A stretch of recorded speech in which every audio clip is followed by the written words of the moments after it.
Welcome back to another Thoughtful Thursday with Arlandria Speaks. Thank you guys for being here so much. I really appreciate it. And this is episode 4. We are celebrating 1 month of Thoughtful Thursdays. I know last week was a little bit late. I did forget to upload it the night before to premiere the next day. So that's why it was a little delayed. But we're going to ignore that because it still came out on Thursday. And that's all that matters. Sorry about that, by the way, to anybody who was waiting to listen to it in the morning. Hopefully that won't happen again.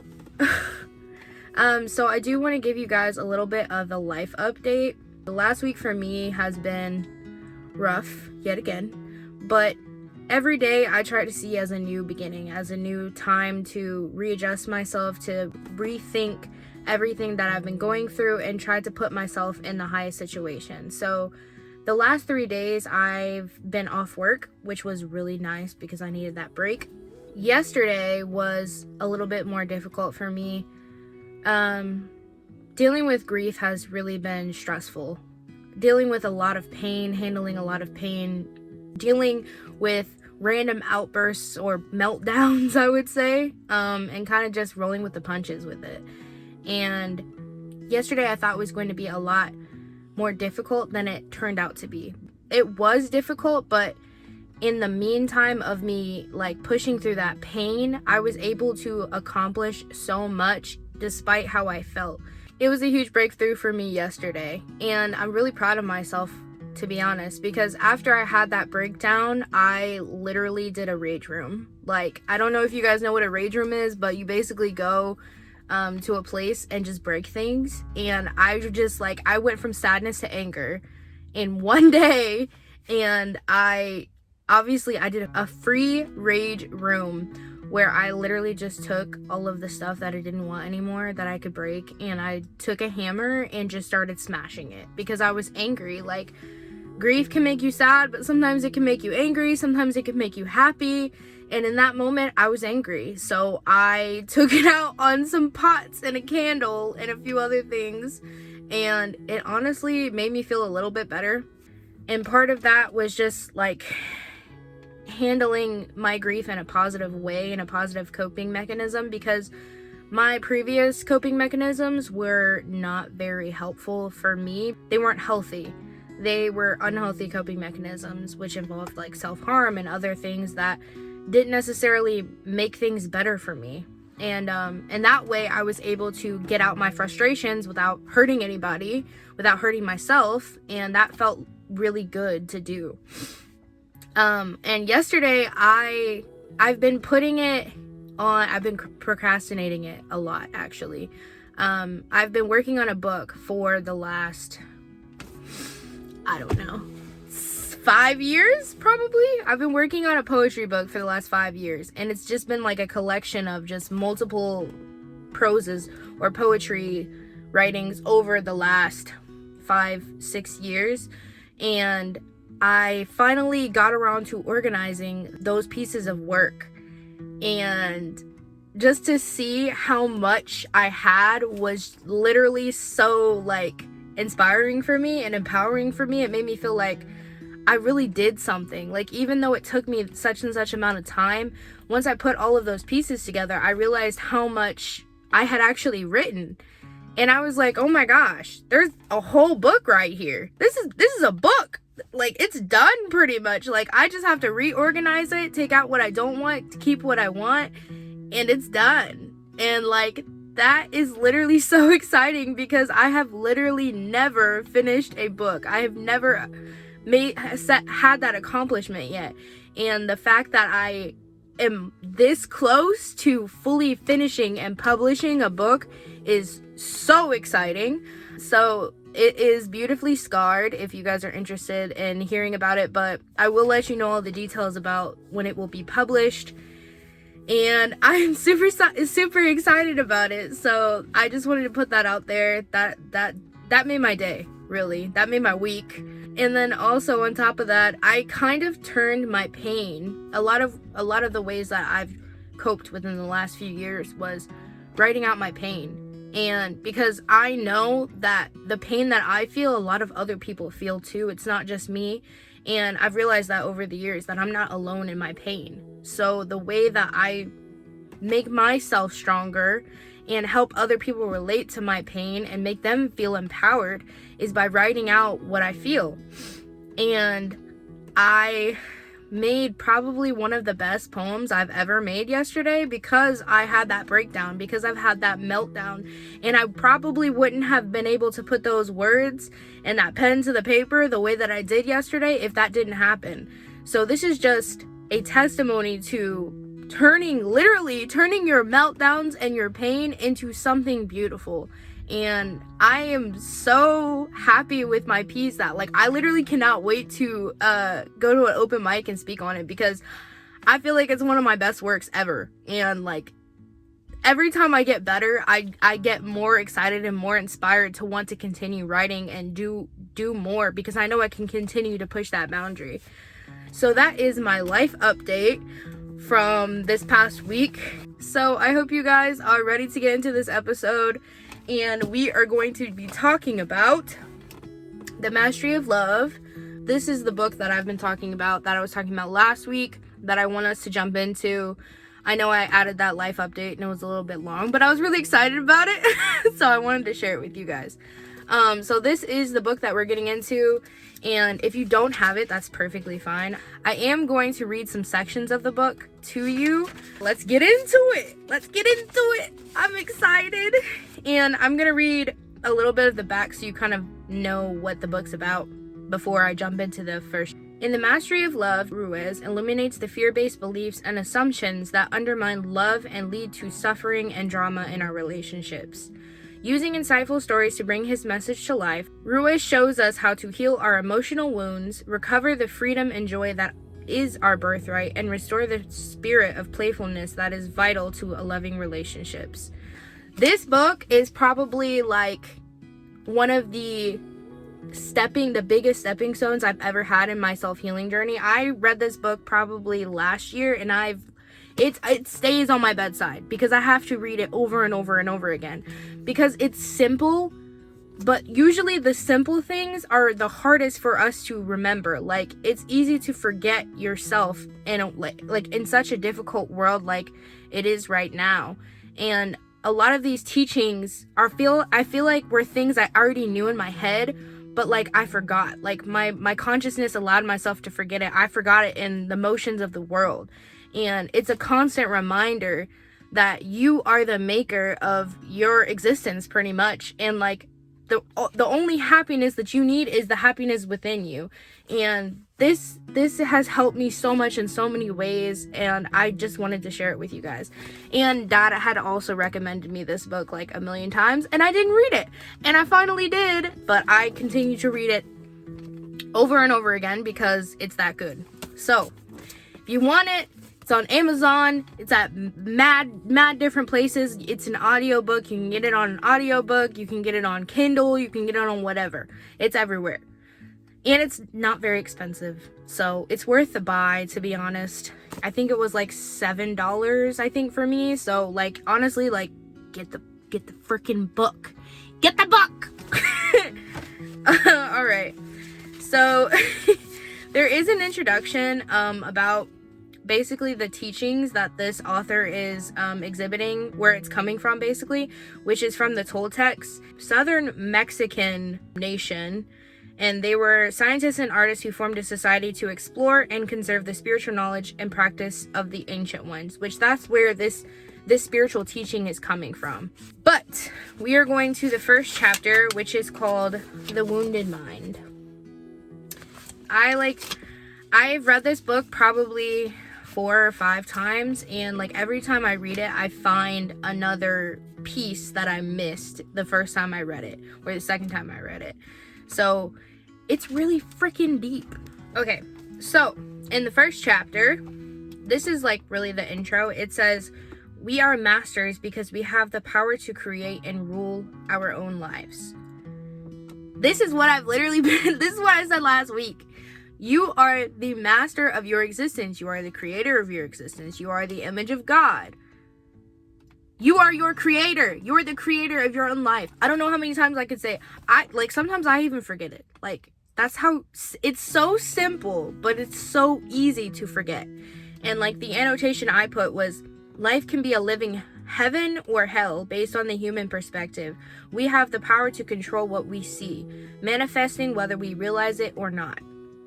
As like I said last week, everything that you do, everything that you say, every action you make, it's going to affect your life. Like whether or not you believe that or not, it's going to, because we are all energy. Everything has energy, and we are energy ourselves. So whatever energy we're putting out, we're going to be getting it back, and we're going to be receiving that energy. So if you keep pushing out positive energy, you're going to get that positive energy back. If you're pushing out negative energy, you're going to get negative energy back. And I know it can be hard to remember if you're in really tough situations, but like even for me, I have a lot of mental health issues, and this practice has made my mental health so much easier to manage. Even when I have a breakdown, like a couple of nights ago I had a breakdown, I literally just started praying. And I started doing this. I know this looks crazy, but I'm going to show you guys. It's called Rejection is Redirection. I can tap into my highest self at any moment. And then you just keep saying that over and over again. I am powerful. I am strong. And then as I'm tapping, I'm just like feeling that energy flow through me. And it's kind of crazy, but it works. It works for me at least. And like even though I was crying in that moment, I literally it flipped a switch and it just stopped. Like all of that positive energy started flowing through me again. Just try it.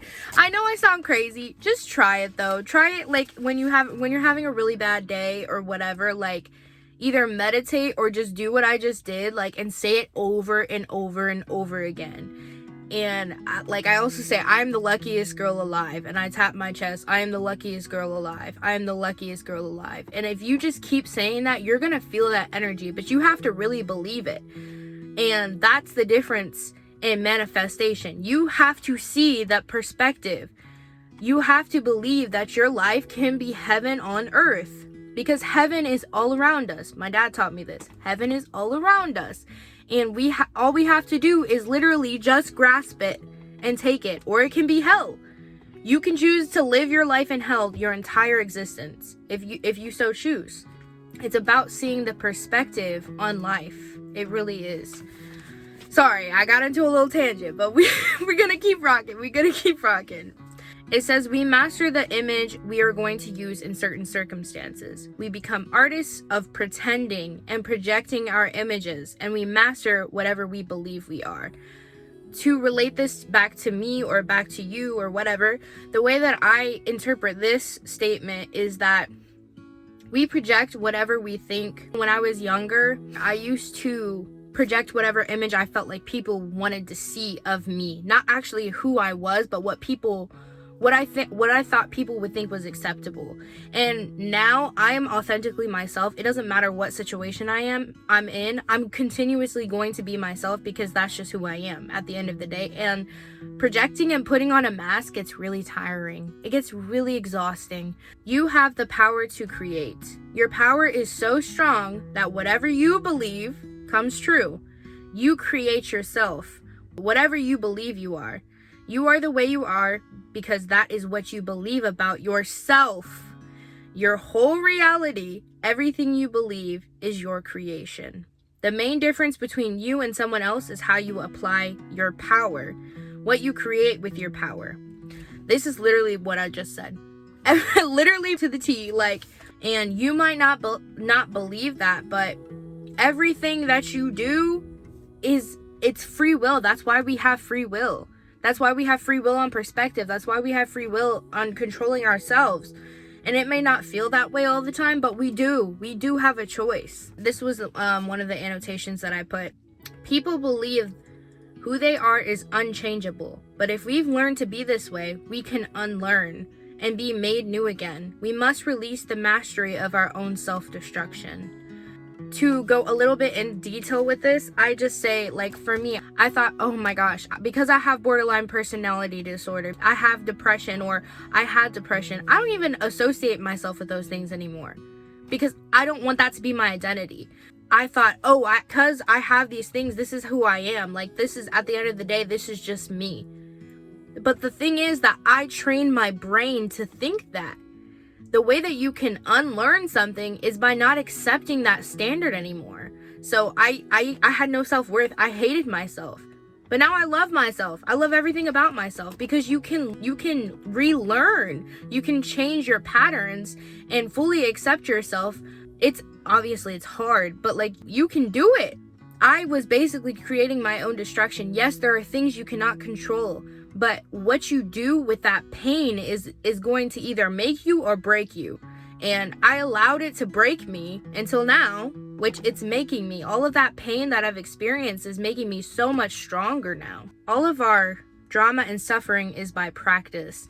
So he's basically saying that we've learned to practice this type of self-destruction. We're creating this self-destruction because we've learned it over the years, and we've held on to it because it's comfortable. And it says to master a relationship is therefore about action. It is not about concepts or attaining knowledge. It is about action. Of course, to have action, we need to have some knowledge, or at least a little bit more awareness of the way humans operate.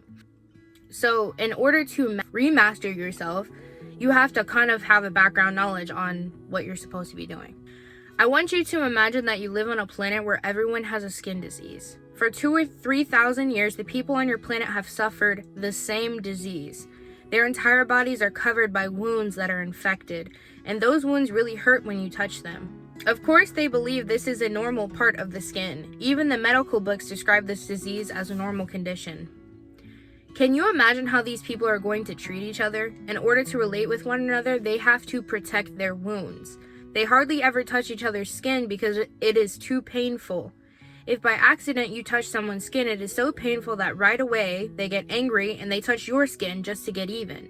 Still, the instinct to love is so strong that you pay a high price to have relationships with others. It's basically saying that humans right now, all of us, have a disease. And that's a mental disease, a mental cap. Like, it's basically stopping us from being able to relate to one another without hurting each other.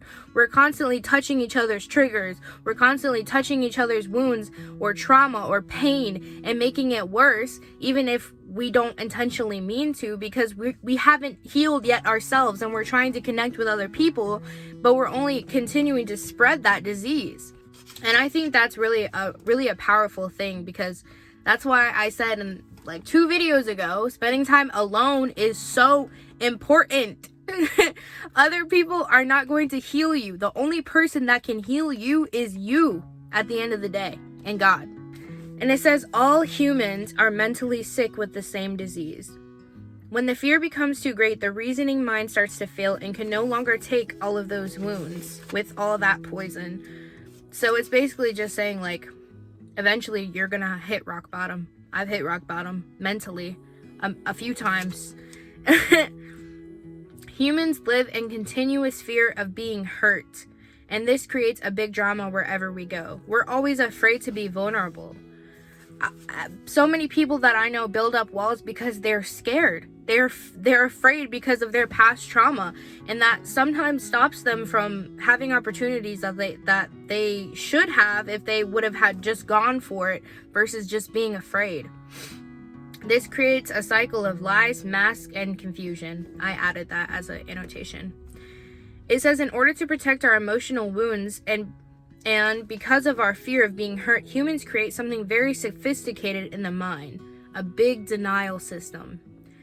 In that denial system, we become the perfect liars.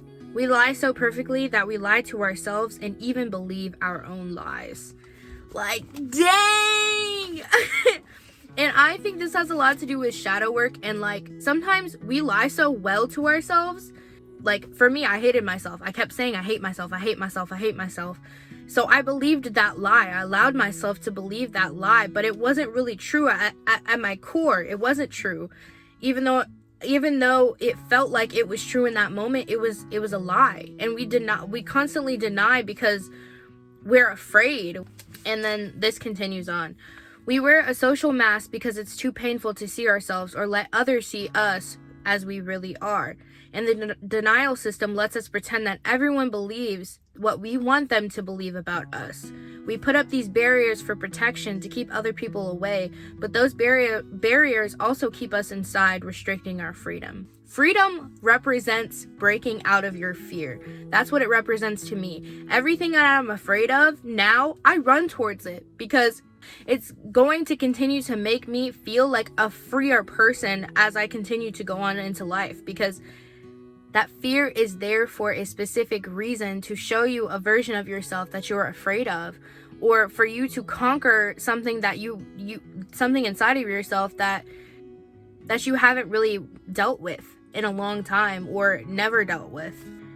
Everything we believe about ourselves and everything we know about our world, if you look at any religious description of hell, it is the same as human society. The way we dream. Hell is a place of suffering, a place of fear, a place of war and violence, a place of judgment and no justice, a place of punishment that never ends. There are humans versus humans in a jungle of predators, humans full of judgment, full of blame, full of guilt, full of emotional poison, envy, anger, sadness, hate, and suffering. We create all these little demons in our mind because we have learned to dream hell into our life.